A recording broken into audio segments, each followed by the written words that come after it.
പറയാം. ഒരു 15 വർഷം മുമ്പ് എയർപോർട്ട് റോട്ടിൽ നിന്ന് ഒരു 28 വയസ്സായ ഒരു പയ്യൻ മരണപ്പെട്ടു എന്നറിഞ്ഞു. പക്ഷേ എയർപോർട്ട് റോഡ് ഫുട്പാത്തിൽ നിന്നാണ് ആ ബോഡി കൊടുക്കുന്നത്.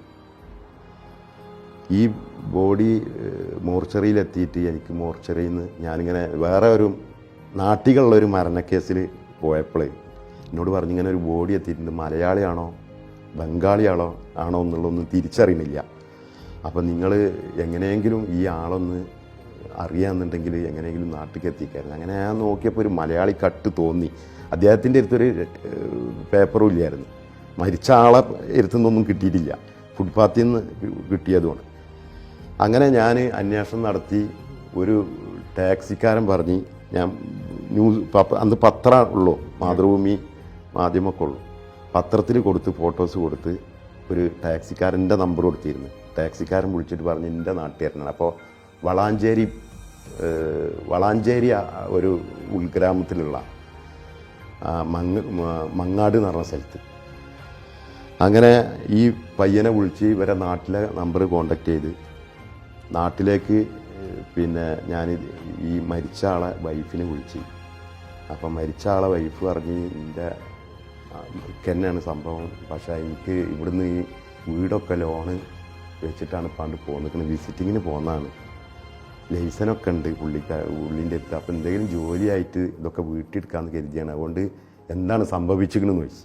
ആളെ വെരിഫിക്കേഷൻ ചെയ്യാൻ വേണ്ടിയിട്ടായി ചോദിക്കണേ. അപ്പോൾ ഞാൻ പറഞ്ഞ് ഇങ്ങനെ മരിച്ചിട്ടുണ്ട്. അതായത് ആദ്യം പറഞ്ഞ് ഞാൻ ഹോസ്പിറ്റലിലാണ്, കുറച്ച് പ്രയാസത്തിലാണുള്ളത് എന്ന് പറഞ്ഞ്. പിന്നെ അവിടുന്ന് കുറച്ച് കഴിഞ്ഞപ്പോൾ ഞാൻ പറഞ്ഞ് ഇങ്ങനെ ദഹിക്കണം, എന്താ മരണപ്പെട്ടിട്ടുണ്ട് നിങ്ങളെ ഭർത്താവ് എന്നുള്ള ലെവലിൽ സംസാരിച്ചപ്പോൾ എന്നോട് പറഞ്ഞ് കരഞ്ഞിങ്ങാണ്ട് നിങ്ങളിന്ന് അവിടെ തന്നെ മറവ് ചെയ്താണ്. അന്ന് ഈ എംബസിയിൽ നിന്നുള്ള നമുക്കുള്ള ഈ സഹായമൊന്നും ഇല്ലായിരുന്നു. അപ്പോൾ ഇവിടുന്ന് കൊണ്ടുപോകാനുള്ള ബോഡി കൊണ്ടുപോകാനുള്ള ചിലവ് എത്ര വരികയെന്ന് ചോദിച്ചപ്പോൾ ഞാൻ പറഞ്ഞൊരു 4,000-5,000 ദിർഹം പോലെ വരും, കൂടെ ഒരാൾ പോകണമെന്ന്. അപ്പം എന്നോട് പറഞ്ഞ് ഇനിയിപ്പോൾ അതിനും കൂടി കടം വരുത്തണ്ട, നിങ്ങൾ അവിടെ തന്നെ മറവ് ചെയ്താണ്. അങ്ങനെ അത് പറഞ്ഞതിലിടയ്ക്ക് എന്നോട് പറഞ്ഞ് എൻ്റെ ഒരു മോളുണ്ട് സ്കൂൾക്ക് പോയിട്ട്, കുട്ടിനോടും കൂടി ഒന്ന് സമ്മതം ചോദിച്ചിട്ട് നിങ്ങൾ വൈകിട്ട് തീരുമാനം എടുത്താൽ മതി. അങ്ങനെ ഞാൻ ഈ നാട്ടിലുള്ള ഈ മരണക്കേസിൽ ഓടുകയാണ്. അങ്ങനെ 3:30 മണിക്ക് ഇവിടുത്തെ, അതായത് 5 മണിക്ക് സ്കൂൾ വിടുമല്ല, ഞാൻ എംബസിയിൽ നിന്നാണ് വിളിക്കണത്. എംബസീൻ്റെ പുറത്ത് പോയിട്ട് ഞാൻ ഈ വീട്ടിലേക്ക് വിളിച്ചപ്പോൾ ഈ കുട്ടിക്ക് കൊടുത്ത് ടെലിഫോൺ.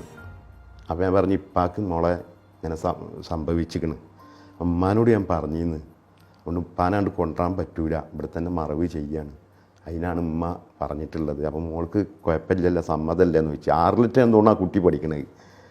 അപ്പോൾ ആ കുട്ടി എന്നോട് പറഞ്ഞ് ഇക്ക എൻ്റെ അപ്പാൻ്റെ അടുത്ത് ക്യാഷ് ഇല്ലായിട്ടല്ലേ, അതുകൊണ്ട് ഞാൻ എൻ്റെ സ്കൂളിൽ ടീച്ചറോട് പറഞ്ഞിട്ട് ഒരു പിരിവ് നടത്തിയാൽ എൻ്റെ അപ്പാനെ കൊണ്ട് എത്തിക്കാൻ പറ്റുമെന്ന് ചോദിച്ചു. അപ്പം ഞാൻ ചോദിച്ചു പിരിവ് നടത്തുക?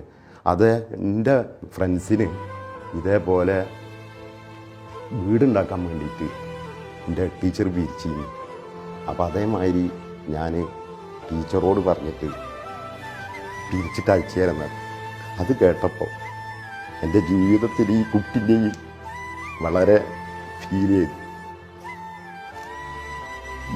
ഞാൻ ഈ സംസാരിക്കുന്ന സമയത്ത് എനിക്ക് പിടിച്ചു നിൽക്കാൻ പറ്റില്ല. അപ്പോൾ ഈ കൂടെയുള്ള ആളുകൾ എന്നോട് പറഞ്ഞു ഞങ്ങൾ തരാം സഹായം, ആ ബോഡി എങ്ങനെയെങ്കിലും നാട്ടിൽ എത്തിക്കണം. അങ്ങനെ ആ ബോഡിയും കൂടെയുള്ള ആളെയും ഈ കൊടുക്കാനുള്ള ഈ ലോണും ഈ ടീം എനിക്ക് തന്നു. അങ്ങനെ ആ ബോഡി നാട്ടിൽ എത്തിച്ച് എൻ്റെ ജീവിതത്തിൽ ഏറ്റവും വലിയ ഫീൽ ചെയ്തൊരു സംഭവം ആ മോളെ കരച്ചിൽ.